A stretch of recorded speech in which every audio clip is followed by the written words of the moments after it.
Hi and welcome to this episode, and as you can see the engine has been removed from the car. So in this episode I cover the disconnection of the clutch, the hydraulic clutch, the removal of the engine mounts, final lift of the engine out, and also the cleaning of the engine. And basically in this episode what I'll do is I will describe every part of the engine that you wouldn't normally be able to see. So I've done extensive footage inside the engine bay and of around the engine. So this one hopefully will give you plenty of insight into what's inside your mini engine bay that you wouldn't normally be able to see. And hopefully you'll enjoy it. And thank you for watching. So I'll start with the removal of the clutch slave cylinder. So the idea is just to use a 10mm spanner here and undo these two bolts. And that was a lot easier said than done, because being that the front of the engine seems to be where the winter weather hits the car, that front bolt did not want to come out. So I went onto the back bolt, and with a bit of wiggling backwards and forwards, that one managed to come free. So that was good news.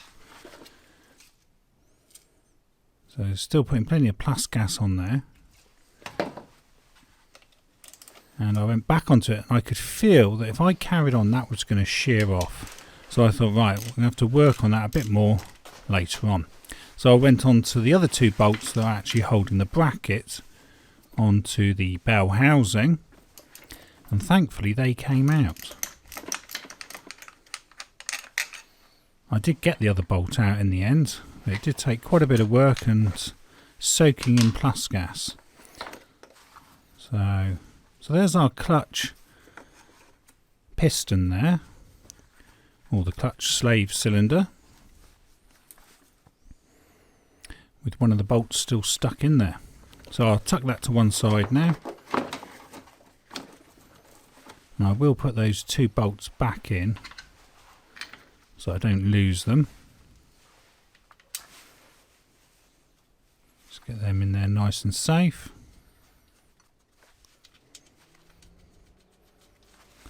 And then we can go on to removing the gear linkage cables. I'll also demonstrate how that works. So here's a demo.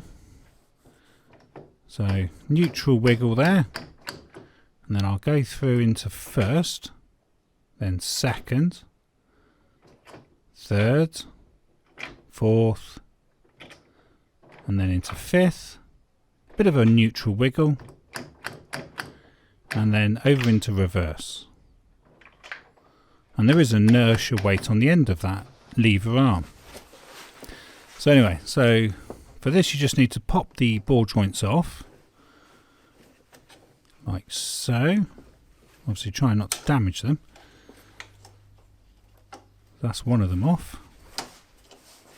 And the idea is you squeeze the two spring clips at the back, like so, and then just lift the cable out of the holder.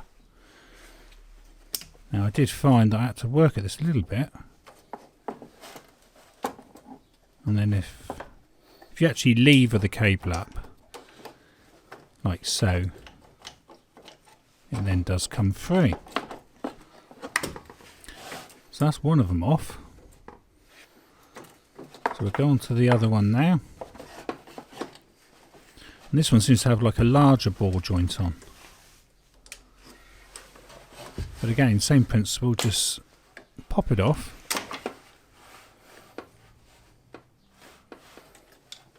And then we squeeze those pins together.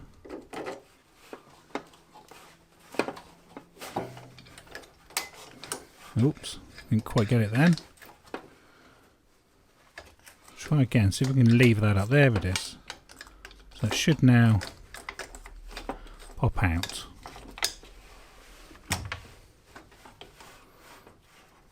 I'll show you the ball joint there. Not sure why that one's got all a metal frame around it.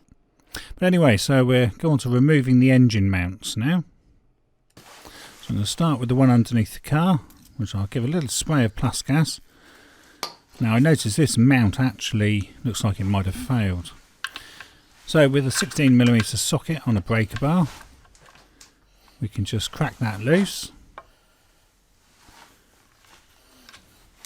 One could say you probably shouldn't actually lie under the engine while undoing the engine mounts, but you have got the two at the top holding it, so hopefully it's not going to fall anywhere. But what it will do is it will rock backwards and forwards once this mount has been disconnected.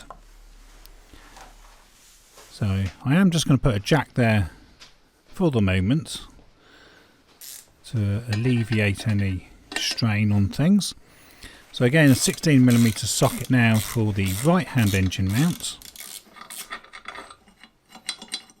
and that's got like a captive nut at the other end that slides around. And then the one at the back, now again this is 16mm, and also this engine mount seems to be failed as well. So that's two engine mounts that this car needs. So we'll take these bolts out, have a quick look at them. That's clearly longer than the other one. Yep. So we can remove the bracket now, like so.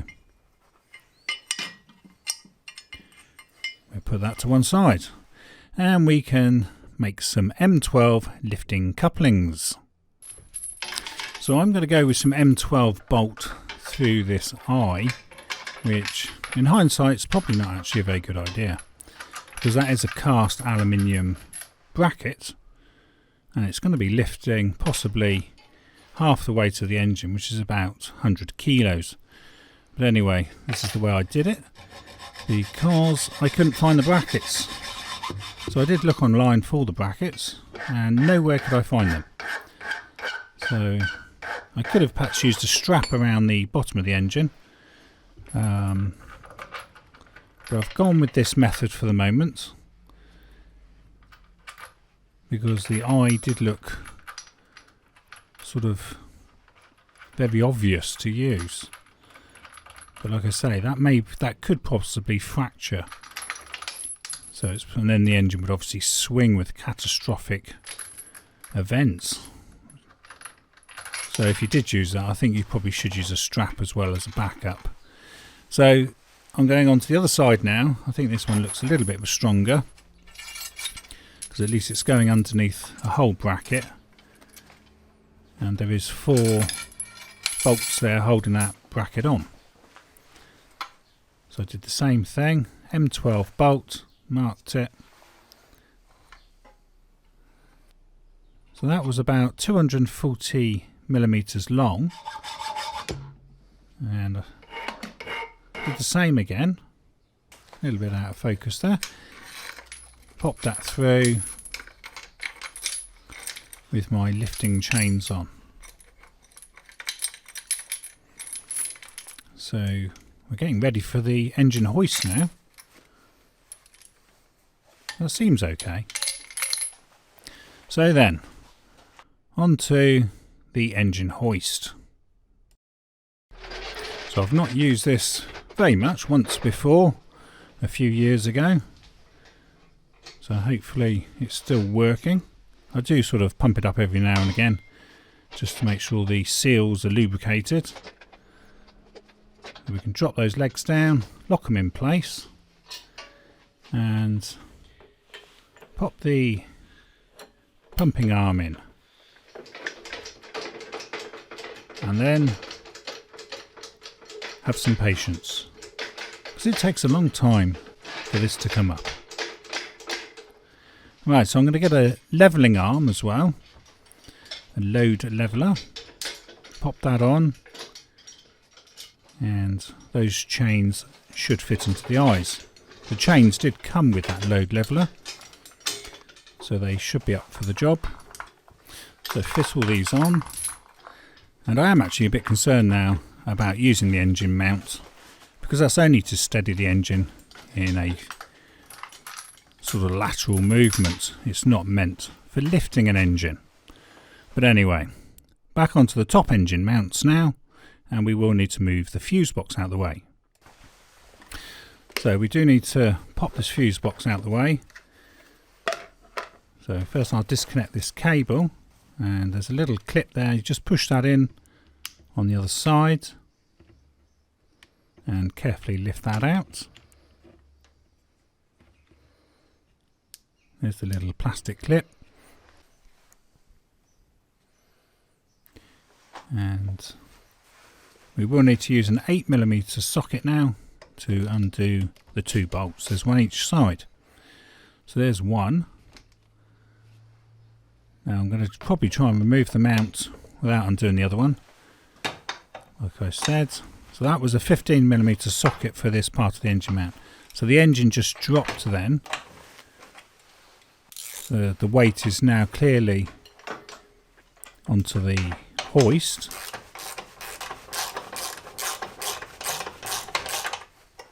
So I did need to lift the hoist a little bit so I could try and get this bolt out. So I just moved it up slightly. Moved it up too much there. Just drop it down a bit. And there we are. So that's quite a big bolt, that one. Now I need to remove the bracket, and then I realised that I was going to have to remove the other 8mm fastener on the other side. So that's the fuse box able to move out of the way.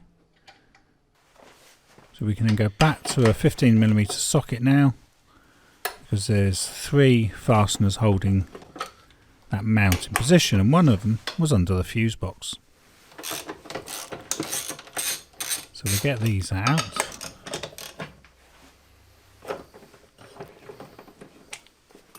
I don't know what the state of that engine bracket's like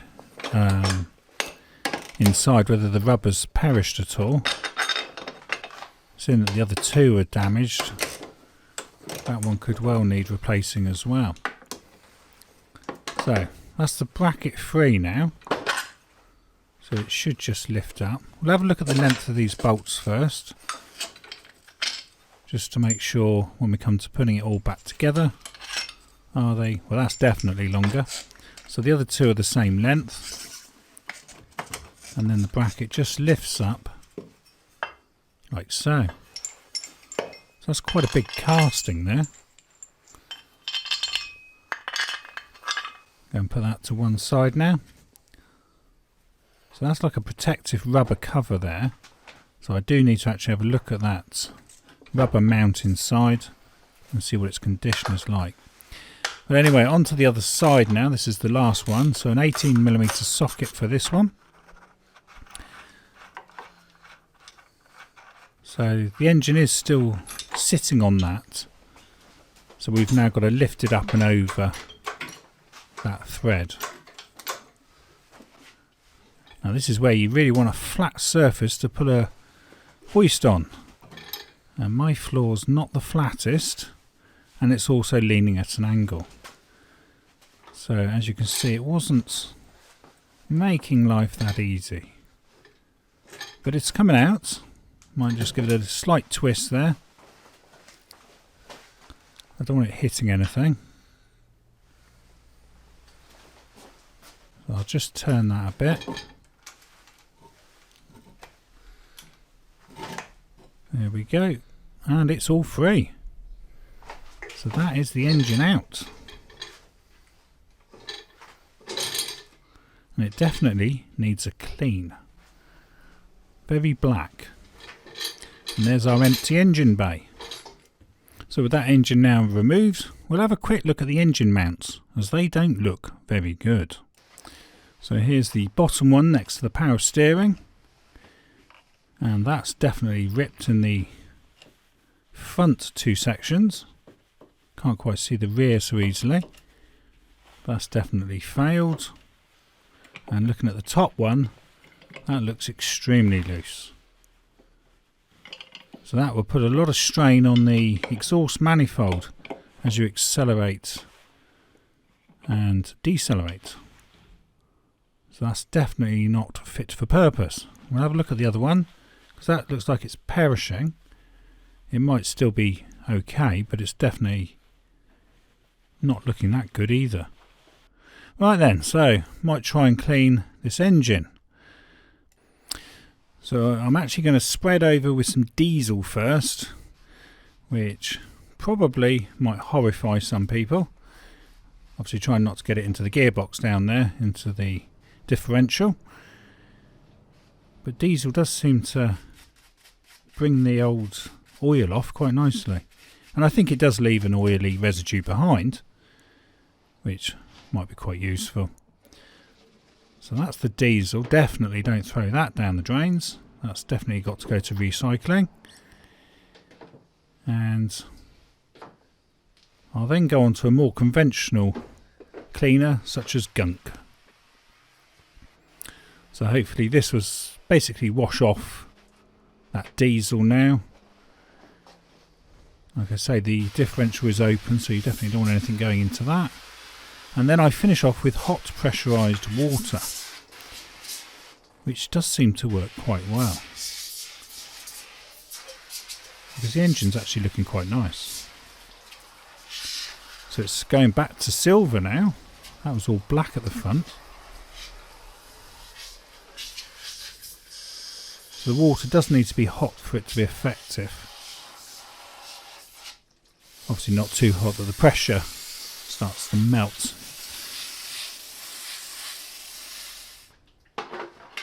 So that's looking quite good. So then what I'm going to do is just go over that with compressed air. Obviously I don't want standing water sitting around places, and you definitely want all those little bolt holes totally clear, because if you leave any water in there you could effectively create hydraulic pressure when you come to put the fasteners back in, and possibly split the block or something. So make sure the water's out. So I'll see if I can undo the coolant drain plug now with the engine out. So it's a 14mm socket for the coolant drain plug on the engine block, and looking back on this now, I really should have put an extra strap around that engine just in case that bracket eye failed, in which case that engine would have swung towards me and could have been quite nasty.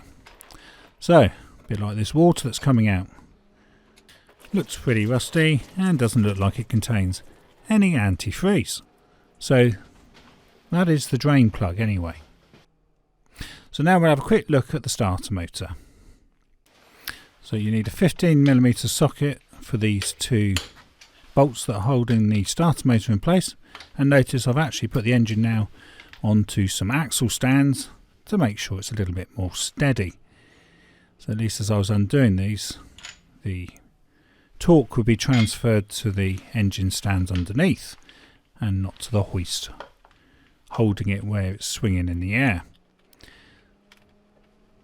So this is the last bolt nearly coming out, and it gives you an insight into the end of a starter motor with the pinion gear, which you can see there. That obviously flies up and engages with the flywheel that you can now see behind. Okay, so a quick clean of the engine bay while it's all open, I think. So I'm just going to use Gunk, which is a bit more conventional. I think diesel might be a little bit too dodgy with the electrics. And Gunk does remove stuff quite nicely, especially if it's light. If it's not too heavy, diesel's sort of better for real heavy grime. But anyway, so that's the engine bay gunked. Got a bit in that connector which we need to sort out later now. So, but this car as a whole will probably be only used for YouTube. So to be honest, it doesn't really matter if it runs afterwards or doesn't. So, but hopefully it will.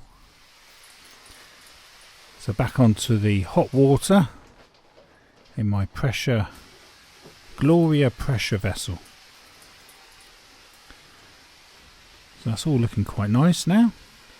So at least when the engine goes back in, we have got some, it'll make life just a bit easier because you'll be able to see things a lot better without all the oil and grime still there. Okay. And again, that water I will distill to try and get any oils out of it, which can go to the recycling. So here's some engine reference photographs. And we start with the timing chain end. And here you can see the crankshaft pulley, the water pump pulley, and the alternator pulley, and the oil filter hiding there on the left. And now we can see the cylinder head cover and the cylinder head, the tensioner in red, and the oil sump in yellow. And here's a very colourful photo showing the engine like a sandwich. So we've got the gearbox and the clutch and flywheel on the left hand side, and then the engine is made up of the layers of a cylinder head cover, a cylinder head, a cylinder block, and the bearing support ladder, and at the bottom is the oil sump. And on this side view we can see the core freeze plugs, the starter motor, the oil drain plug at the bottom, the coolant drain plug in yellow, and the timing chain tensioner plug in green. And here on the other side we can see the knock sensor in red, the alternator in blue, the coolant pump in green, the crankshaft sensor in yellow, and possibly an air bleed screw on the top of that coolant pipe in green. Now looking at the gearbox end, we can see the clutch bell housing, and there on the end is the Midlands R65 5-speed gearbox with the support bracket. And in this photo you can see the coolant thermostat housing in yellow, the clutch lever there, the transmission mount, the gearbox input-output shaft cover, and the inertia weight on the gear linkage in blue. Now for some slow footage and a detailed look around the engine. So here we can see the alternator there, the water pump, there's the knock sensor, gradually heading towards the gearbox, and at the gearbox end we can see that inertia weight there on the gear changing lever, coming around now to the starter motor. You can see that oil drain plug there just above the starter motor, and there's our oil filter housing, and then working our way to the timing chain end. We've removed the alternator and water pump now so that we can see where the water is actually connected to the jacket of the engine there. And so this is the inlet manifold side, and going back around the back of the engine, so this is the exhaust side, we can see there the differential at the bottom left, and back round to the front of the gearbox like so. So we'll have a quick look at the engine bay now. So these are the reference photographs for that. So looking straight into the engine bay, we can see the steering rack with the power steering motor at the bottom there, and most of the subframe. So this is looking at the driver's side on a right hand drive car, and we can see the steering knuckle joint as it's coming through the bulkhead to the steering rack. And on the passenger side we can see the clutch slave cylinder hanging there, and a few power cables and the fuse box. So here's a close-up view of the power steering motor, and you can see the two pipes going vertically up to the filler bottle, and there you can clearly see that steering joint coming through by the heat shield. So here you can clearly see the control arm inner ball joints, which are marked with an R and an L in yellow, and there's our power steering motor very clearly visible now. Now here we can actually see the right hand subframe bush that's just underneath the passenger footwell. So if we look at that rear subframe bush, you can see why you need to drop the subframe, because you can't get to the rear bolt near the anti-roll bar, and so you need to drop that subframe down to get to it. And this is just a close-up of the steering knuckle joint. So here's a quick look under the fuse box, and you can actually see there's multiple connections there that can be disconnected. Here's a photo showing the lid of the fuse box, so you can clearly see what all the fuses are for. And then if we focus onto the fuses, there we are, we can see the values of each of those and the relays. And here's a close view of the underneath of the fuse box, showing the various connections. And finally a couple of photos showing the starter motor with the pinion gear inside and how it looks. There's the solenoid on the right hand side of the motor. And here's some slow motion video of around the engine bay. So starting on the passenger side for us in the UK and working around, there we can see the steering coming through the bulkhead, the right hand member, and going back round again slightly higher we can see the various electrical items and the power steering reservoir there, and finally a slightly higher footage again we can see the engine mounts on the top. So you've been watching part 3 of removing this MINI R50 engine, and thank you for watching and hope this video helps you remove your MINI engine if the need ever arises. This video was filmed and edited by me, Mark Savage, in July 2021, and I can be found on Instagram and Facebook under Coats and Gators.